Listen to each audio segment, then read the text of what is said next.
This is OwlUp, where learning happens in minutes, not hours. For a deeper journey, explore all our courses at owlup.co. Now, let's dive in.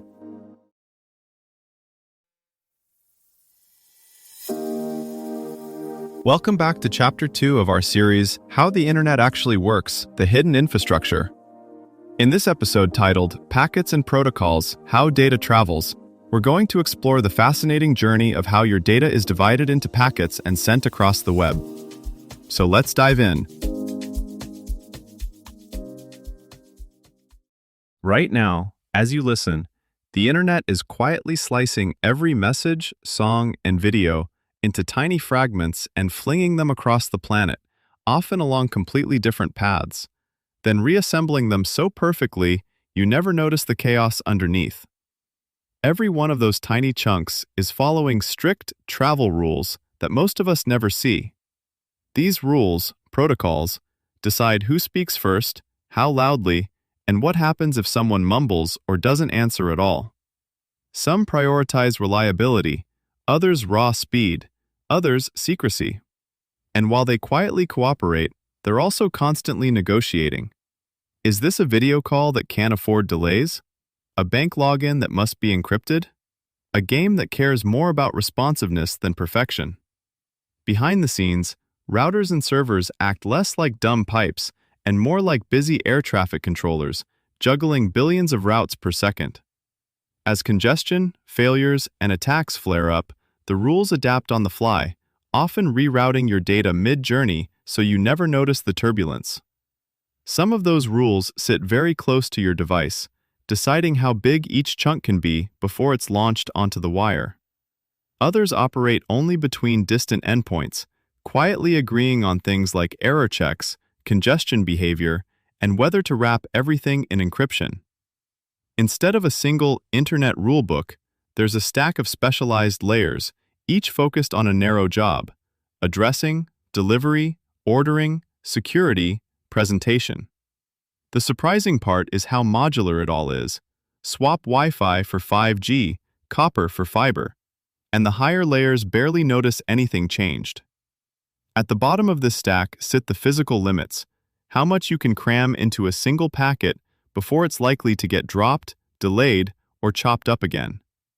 On a typical Ethernet link, that ceiling, the MTU, or maximum transmission unit, is about 1,500 bytes.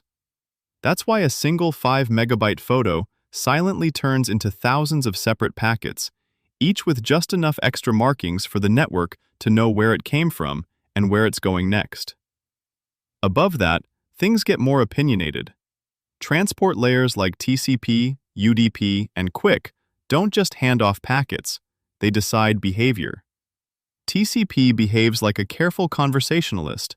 It waits for acknowledgments, slows down when it senses congestion, and retransmits when something goes missing. UDP skips the small talk and just fires packets, useful when timeliness matters more than perfection: live sports streams, voice calls, game state updates. QUIC, running over UDP, mixes in modern tricks like built-in encryption and faster recovery when paths change. Security layers such as TLS then wrap these flows so that eavesdroppers see only ciphertext, not the contents or the higher-level details. On top, application protocols like HTTP and DNS give structure and meaning: a web page request, an API call, a name lookup.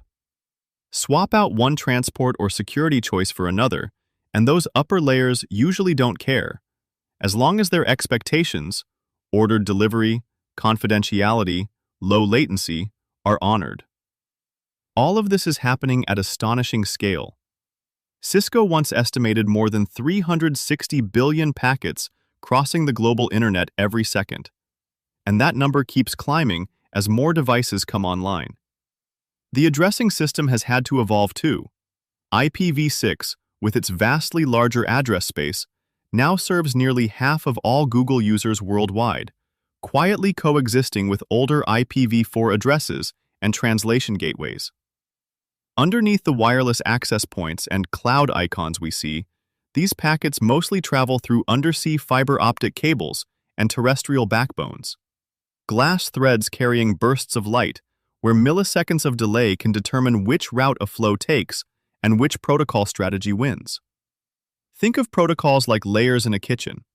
The stove doesn't care whether you're making soup or pasta, it just provides heat. The pan focuses on even contact. The recipe layer decides seasoning and timing. Change from gas to induction, or from a steel pan to cast iron, and most recipes still work with only minor tweaks. In networks, that same decoupling lets Wi-Fi, 5G, or fiber swap underneath, while apps keep behaving predictably. Concrete example. When you tap Join on a video meeting, several protocol recipes start in parallel. One set negotiates encryption keys so only invited devices can decode. Another hunts for a path with low delay, sometimes shifting routes mid-call as congestion shifts.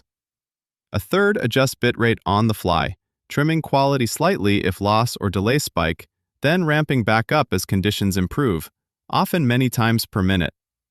Quick accelerates this dance by collapsing handshakes and keeping connections alive as you roam between networks, which is why some modern apps feel less glitchy when you walk out the door and onto mobile data.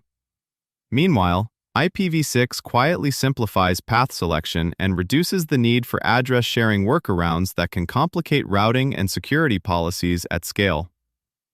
Your challenge this week: pick one online activity you use daily, maybe messaging, streaming, or gaming, and actively break its path once per day in a controlled way. Turn Wi-Fi off mid-use, switch to airplane mode briefly, or move from one access point to another. Each time, notice 3 things: how quickly the app recovers, if at all, whether it resumes exactly where it left off, and whether quality steps down before stabilizing. By the end of the week, you'll have a felt sense of which apps lean on careful transports, which bet on speed and resilience, and where new protocols like Quick are silently smoothing over those sudden route changes. As new layers emerge, the path your data takes starts to look less like fixed highways and more like shifting air currents. Quick and HTTP/3 treat distance as a nuisance, not a barrier, trimming lags so tightly that remote surgery or AR overlays can feel local. IPv6 lets cities sprinkle sensors like weather stations on every block, but each extra thermometer is another lock to manage. Above it all, satellite constellations add moving rungs to the ladder, nudging engineers toward protocols that can tolerate long, uneven pauses. Those packets don't just serve screens, they're increasingly steering streets, hospital devices, even factory robots. As more of the physical world hangs on timing and integrity, tiny shifts in how flows are prioritized can echo as smoother traffic, safer care, fewer breakdowns. We're quietly tuning a global nervous system, one update, one header field at a time. Here's your challenge this week. Open your browser's DevTools, load 3 different websites you actually use, and inspect the Network tab to watch the individual packets/HTTP requests as the pages load.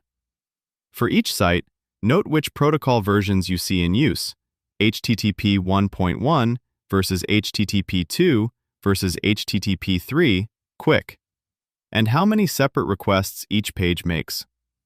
Then, run a packet capture with Wireshark or TCP dump for 5 minutes while you browse, and label at least 3 visible protocols, for example, DNS, TCP handshake, TLS, by matching what you see to what was described in the episode. Finally, take a screenshot of one captured flow, from SYN to FIN, and annotate each step with what's happening in the protocol conversation in your own words. This was OwlUp, your daily step forward. To keep learning with structured courses and more insights, go to owlup.co. Until tomorrow!